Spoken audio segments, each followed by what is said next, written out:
Hello, what's up mga Kwanders? Today mag-unbox tayo nitong kakabili ko lang na or kaka-receive ko lang na sapatos na nabili ko online sa Nike. So, huwag natin patagalin at buksan natin. Let's go! Nabili ko to ng Sabado on the release date.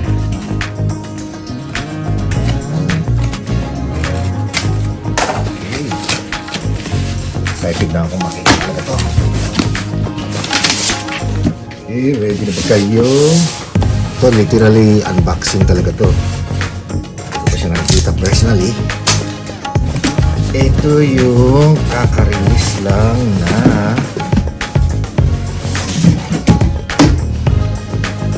Air Jordan 4 Craft Olive. Yun. Nirelease to nung November 18 nung Sabado lang, and then na-receive ko siya kanina lang.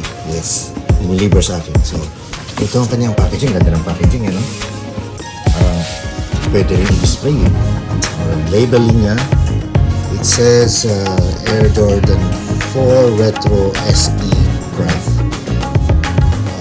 Official colorway is medium olive, pale vanilla, and size is 10.5. Yun. So, tingnan natin yung sapatos ngayon. Actually, nabili ko to na yung retail price ito is $210 US. Okay, now buksan na natin. Now, silipin na natin yung sneaker itself. Tingnan natin kung gaano kalupit to. Since ako mahilig talaga ako sa mga military colors, like itong military green or olive, kaya nagustuhan ko itong colorway na to. It's very tight sa military kasi. Anyway, so tingnan natin ang sapatos. So, alright, are you ready? So, ito ang kanyang may paper cover siya na parang may touch ng camouflage. Printed camo. And ito ang sapatos itself, the sneaker itself.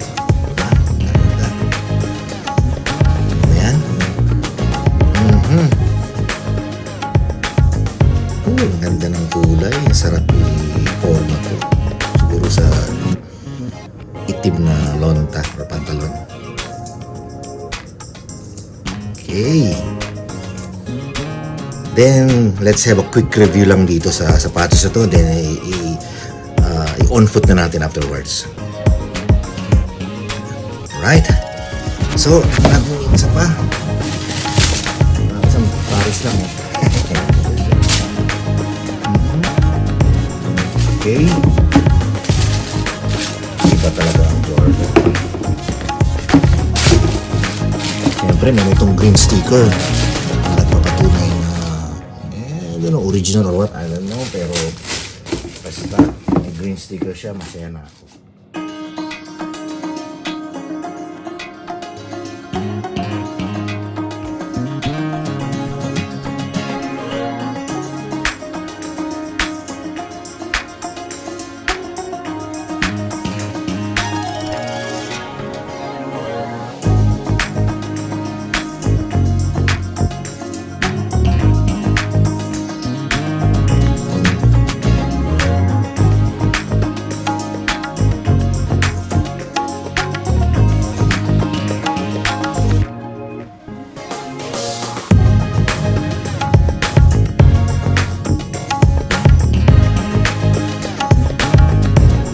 Alright, let's have a quick review on this Jordan 4 Craft Olive. So, tulad ng nasabi ko kanina, nirelease ito noong November 18, 2023. That was last Saturday on retail price of $210 US. So, I bought this from Nike itself. And it was just delivered to me today only. So, very fresh pa to. So ang ganda ng colorway niya, itong olive, medium olive. So actually ang what you call this one, the panels, so yung upper niya, back combination siya ng suede and nubuck. So malalaman niyo yung suede, ito yung nubuck. Sorry, this is the nubuck.